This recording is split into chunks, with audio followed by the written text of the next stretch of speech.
We are all in the same swift boat. Everybody wants onto somebody else's list. Everybody gets knocked up the list.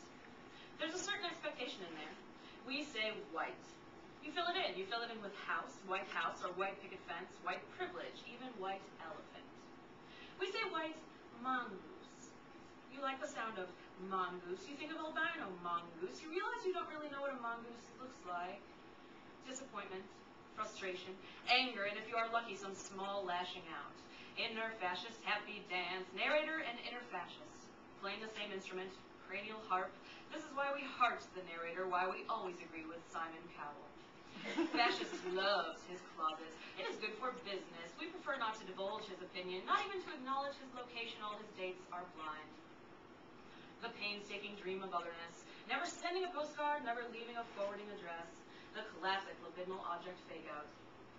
Pertaining to the positions of the alveolar fricative and the labiodental fricative, hereafter referred to as S and F. S and F, swap and flip, swap and slip and rhyme.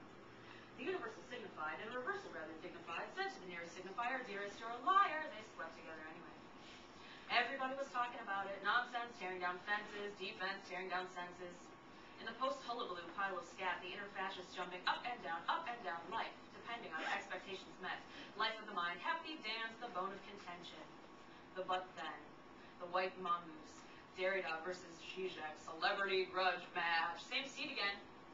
And scene the same. We've seen the scene. We've seen the scene before, but now plus surplus. The avant-garde gives birth to the dread machine. An equal opposite white baggage, mongoose disaster, surrealissimo, happy bone of contention, dance, closet, sweet closet, 6 thick walls and a fire going, but then bring us our egg tooth. We've seen your scene before.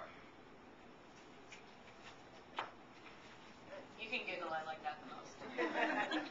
Definition. The leopard skin waited at the corner for a yellow car, the baseball cap of which then learned that his passenger wished to see paintings hung on well-lit walls. In other words, the fur coat lady called a cab to go to the museum. The leopard skin is the fur coat lady, a yellow car, the baseball cap, is a cab, paintings hung on well-lit walls is the museum. The fur coat lady, a cab, the museum are not surreal.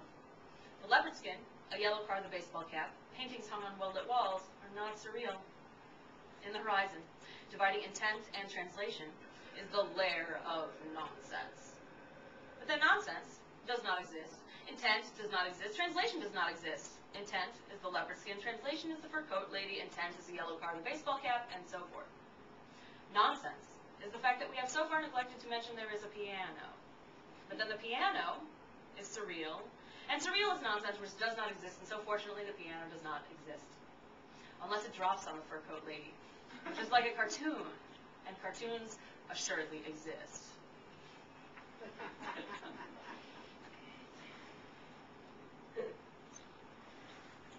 Thanks to Lauren, and interpersonal for the new year. During the champagne ride of 1986, we were ghosts. Our mother had just given birth to twin Torians. Confetti was in again, and the moonwalk was fading. There was absolutely nothing left to do in Chicago. That's why the fur coat thing remains such a mystery. By all accounts, there were 2 bottles of Pinot Noir involved. Dick Clark never groped Joan Jett in a back men's room, while the dealer ended up as little brother to our new in-law, wearing a yes, he fucked Mick Jagger t-shirt with photo. In the general laughter that ensued, eyes caught the Scrabble board. There was no question as to whether Star of David Girl had gone to Vassar. Somebody believed the cook when he said his name was Valentine. One could claim that night was responsible for falling out with Cashmere. All we know for sure is that Jay McInerney wasn't there at midnight. Jay McInerney has a new short story collection coming out. Am I the only one that's like really excited about that? He wrote a lot of good books a long time ago. Well, I was born in 1981. It's a long time ago.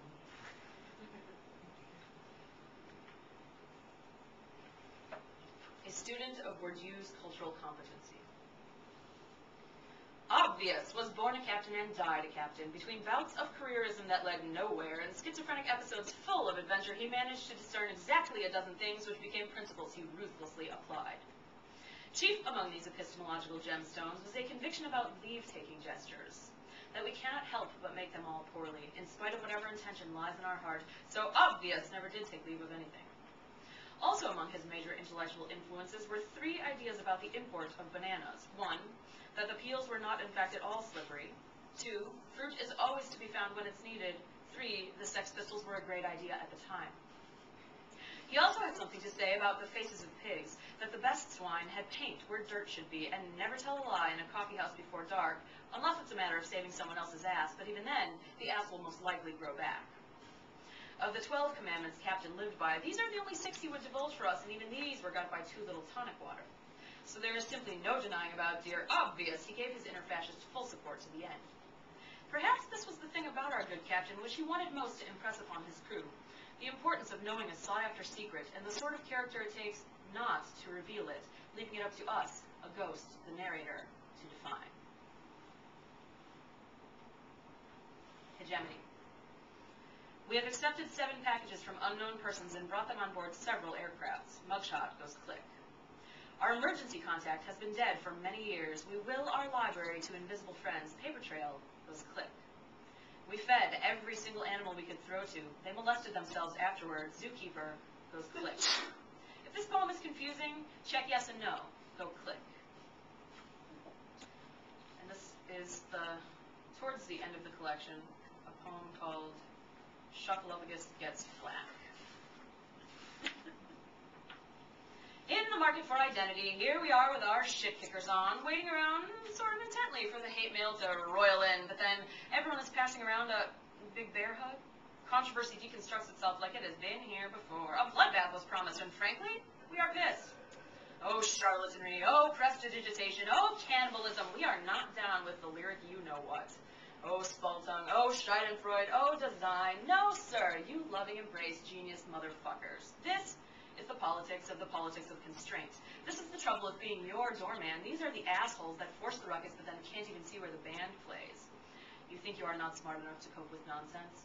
Or you think you are smart enough to cope with nonsense? Or you think nonsense is something to cope with? Or you think you are smart? Or you think you are? Or you think? Or you are? Damn you for depleting our defense, or deleting our defense, or eluding our non-fence. Eluding? What? Fine. Competing, completing, overeating our non-fence. Look, either this is worth it, or this is not worth it either. And if those are the options, the opinions, you, sir, are a Republican and a Democrat.